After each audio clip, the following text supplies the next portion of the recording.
दोस्तों, स्वागत है आपका अपने चैनल वायरस क्लासेस में। आज हम देखेंगे एचसीएफ और एलसीएम कैसे बनाए जाते हैं। तो एचसीएफ और एलसीएम की सारी विधि देखेंगे हम। ठीक है, तो चलिए शुरू करते हैं आज पहले प्रश्न से। तो देखते हैं 25 और 60 का मासा भाग विधि से ज्ञात करें।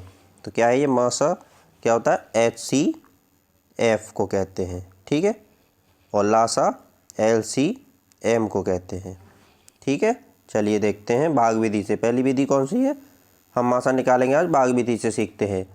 तो इसमें क्या करते हैं, सबसे पहले जो छोटी संख्या होती है उसका भाग बड़ी संख्या में देते हैं। तो ये 25 छोटा है और 60 बड़ा है, तो 25 का भाग 60 में देंगे। ठीक है, तो देखें तो 25 दूनी 50 हो गया, यहाँ दो बार चला गया और 0 से 0, 6 में से 5 गया तो 1 बच गया। ठीक है, फिर आगे आते हैं। यहाँ पर जो संख्या बच जाती है फिर उसका भाग जो जिससे हम भाग देते हैं उसमें देते हैं। जो शेष आता है उसका 25 में भाग देंगे। अब 25 में देंगे तो 10 दूनी 20 करे, तो 5 में से 0, मतलब ये 5 बच गया, 2 में से 2 तो 0 ही हो गया। ठीक है, अभी आ गया 5 आ गया, 5 शेष आ गया। अब 5 का भाग अब किस में देंगे? हम 10 में देंगे। ठीक है, तो 10 में जाएगा, 5 दूनी 10। ठीक है, तो ये 5 दूनी 10 हो गया, तो ये पूरी तरह से चला गया ना। तो जहाँ पर ये पूरी तरह से डिवाइड हो जाए तो वही उसका क्या कहलाता है? मासा। तो इसका आंसर क्या आ गया? 5। तो इसका मासा क्या हो गया? 25 और 60 का मासा 5। ये तो हुआ भाग विधि से। ठीक है, अब देखते हैं हम गुणनखंड विधि से। 25 और 60 का ही हमको मासा अब देखना है अब गुणनखंड विधि से। तो क्या करेंगे, पहले 25 और 60 को एक जगह रख लेंगे। तो पहले 25 के क्या करेंगे? फैक्टर करेंगे। तो 25 है तो 25 ना तो 2 से जाएगा ना 3 से जाएगा, तो किससे जाता है? वो 5 से देखते हैं। 5 25, 5 की टेबल में आता है 25। ठीक है, तो ये 5 एकन 5, ये इसके फैक्टर हो गए। और ऐसे ही 60 के फैक्टर करते हैं। 60 के फैक्टर करेंगे तो क्या होगा? 60 है तो 2 से जाएगा ना, तो 3 6 0, 30 दूनी 60 हो गया। फिर 30 है तो ये भी जाएगा, 2 3 6, 15 दूनी 30, ये भी हो गया। और लेकिन जो 15 है, 15 2 के टेबल में आता है? नहीं आता। तो इसलिए किस के टेबल में आता है? 3 के टेबल में, इसलिए 3 5 15। ठीक है, और 5 एकन 5। तो इसके हमने फैक्टर या गुणनखंड कर लिए। तो फिर हम क्या करेंगे, इनको यहाँ सामने लिख लेंगे। 5 गुणा 5 और 60 के 2 गुणा 2 गुणा 3 गुणा 5 लिख लेंगे। तो इसमें क्या करते हैं, इसमें अब देखते हैं अब दोनों में कॉमन कौन सा है। तो इसमें कॉमन क्या है? 5। ये देखिए, इसमें भी कॉमन 5 है, इसमें भी 5 है, तो दोनों में कॉमन 5 है। तो बस और कोई संख्या मिल भी नहीं रही, तो इसका मासा क्या निकल आया? ये भी 5 आ गया। ठीक है, ये होगी गुणनखंड विधि। अब देखते हैं संक्षिप्त विधि से लासा कैसे निकालते हैं। संक्षिप्त विधि से तो 25 70 और 105। तो पहले तो इनको एक साथ लिख लेंगे, फिर अब इनको डिवाइड करेंगे। ठीक है, देखते हैं। तो 25 2 के टेबल में नहीं आता, 70 2 के टेबल में आता है, और 105 भी 2 के टेबल में नहीं आता। तो कोई नहीं, पहले 2 के शुरुआत 2 से ही करते हैं। 2 से नहीं जा रहा फिर 3 से करते हैं।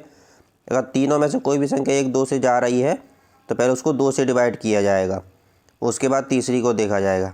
ठीक है, तो ऐसे ही आगे। तो ये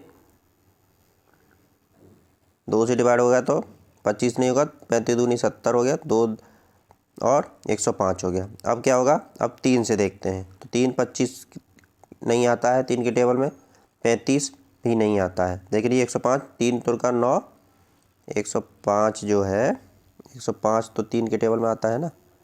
3 3 तुर का 9, 1 5, 3 पंजे 15, तो कट गया, तो 35 बार में कट गया, 35 बार में आ गया। ठीक है, अब देखेंगे 25 35 और 35। तो ये किसकी टेबल में आता है? 5 की टेबल है। 5 25, 5 7 35, 5 7 35, ये हो गया।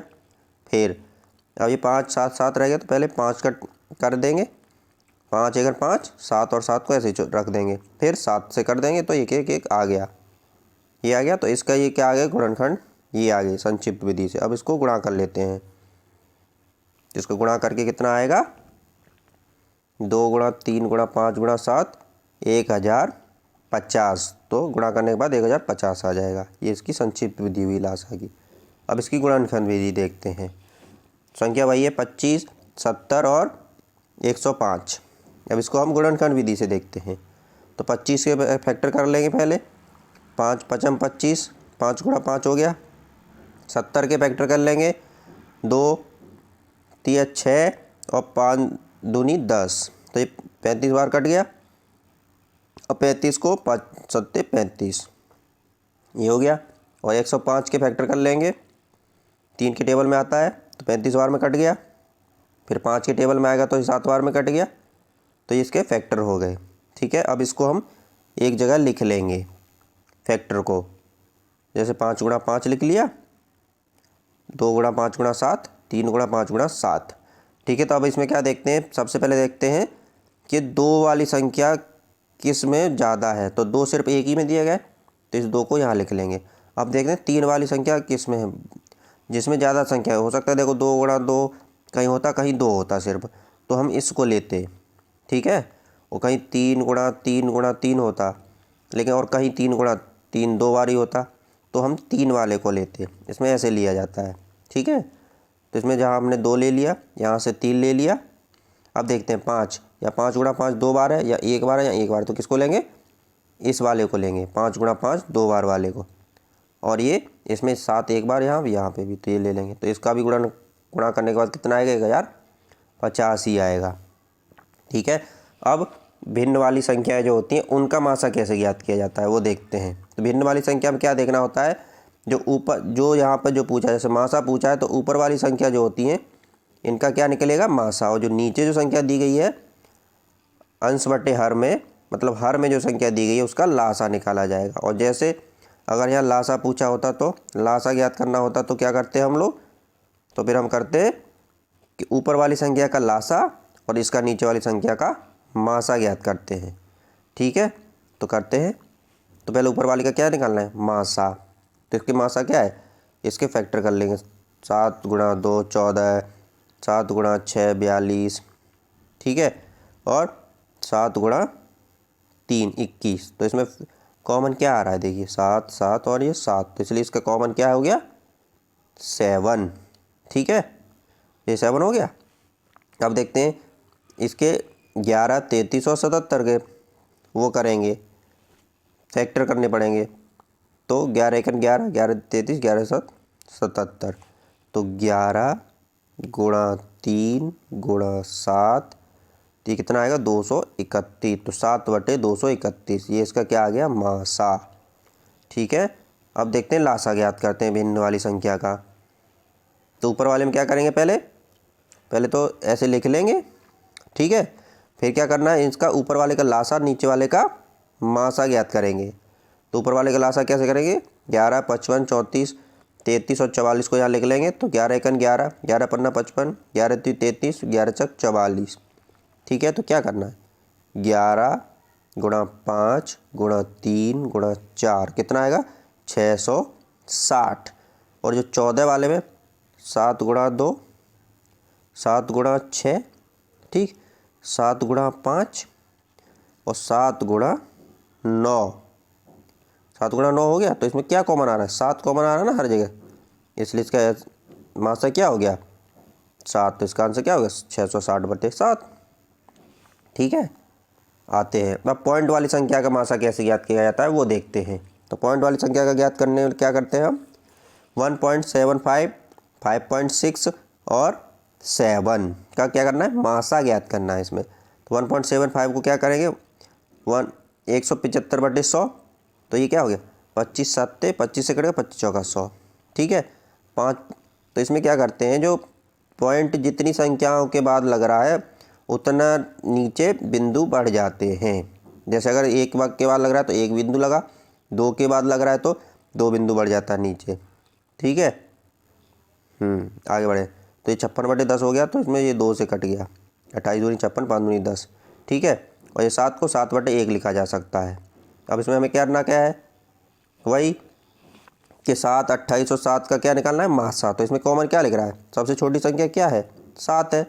तो 7 इसका कॉमन फैक्टर हो गया। और इसमें 4, 5 और 1 का लासा क्या होगा, 5 चौक 20, ये लासा हो गया। अब क्या है 7/20, 0.035 आ गया। अब एक लासा और देखते हैं, तो 0.36, 1.2 और 4.8 का लासा ज्ञात करना है हमको। ठीक है, तो देखते हैं। तो इसमें क्या करते हैं, जितने के बाद पॉइंट मिल रहा है उतना जीरो नीचे लगा, 36/100 हो गया। तो 9 चौक 36 और 25 चौका 100, ये कट गया। 1.2 है तो एक जीरो नीचे आया, 6 दूनी 12, 5 दूनी 10, 6/5 हो गया। 4.8 है तो 4.8 एक पॉइंट के बाद जीरो है तो एक जीरो नीचे आ जाएगा। ठीक है, तो 24 दूनी 48, 5 दूनी 10, तो संख्या क्या आ गई 9, 6, 24, 25, 5, 5। तो ऊपर क्या याद करना है हमको, लासा। तो ऊपर वाली का लासा निकालना है, नीचे वाले का मासा। तो पहले नीचे वाले देख लेते हैं, यहाँ 5 है, यहाँ 5 है, यहाँ 25 है। तो 5 क्या दिख रहा है इसमें, 5 25, तो 5 कॉमन है तो 5 आ गया यहाँ पे। ठीक है, और इसका हमें लासा किससे निकालते हैं हम, गुणनखंड विधि से या संक्षिप्त विधि से। तो संक्षिप्त विधि से निकाल लेते हैं 9, 6 और 24 का। तो पहले 2 से देखते हैं, 2 से 9 तो जाएगा नहीं, 6 3 दूनी 6 चला गया, 12 दूनी 24 चला गया। ठीक है, अब 2 से फिर देखते हैं, 9 में नहीं जाता है, 3 में भी नहीं जाएगा, लेकिन 6 दूनी 12 हो जाएगा, चला गया। ठीक, अब फिर क्या करेंगे, अब 3 से देखते हैं, 3 का 9, 3 एकम 3, 3 एकम 3, तो ये कट गए, फैक्टर हो गए इसके, ये इसके फैक्टर आ गए। इसका गुणा 2 दूना 4, 8 3 24 गुणा 3, 24 गुणा 3 कितना हो गया 72। तो आंसर क्या आ गया 72/5। अब क्या करना है तुमको, 72 में 5 का डिवाइड कर देना है। ठीक है, जैसे 5 एकन 5, तो ये 7 में से 2 बच गया, फिर ये 2 यहाँ उतार लिए, 5 चौक 20, 5 चौक 20 हो गया। अब ये 2 ले लिए, अब क्या करेंगे, एक यहाँ पॉइंट लाएंगे तो जीरो आ जाएगा, और ये हो गया 5 चौक 20, 4, तो ये 14.4। तो दोस्तों आज के वीडियो में इतना ही, मिलते हैं आपसे अगले वीडियो में। जय हिंद।